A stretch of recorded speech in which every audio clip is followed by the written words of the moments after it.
Welcome back to Phone Transformer. In this video, I'll explain how to unfollow everyone on Instagram in a simple and safe way using the official app. I'll walk you through each step clearly so you don't miss anything. Now let's get started. Step 1, open the Instagram app on your phone. This is the main application where all your account activity is managed and where the unfollow option is available.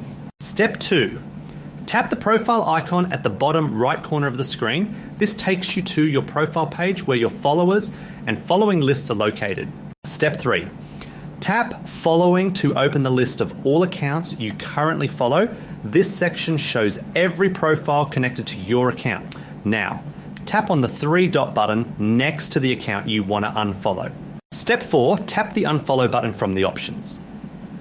This button is placed directly beside each username for quick access. Step 6, scroll down the list and repeat the same steps for each account, continuing until you have unfollowed everyone you no longer want to follow.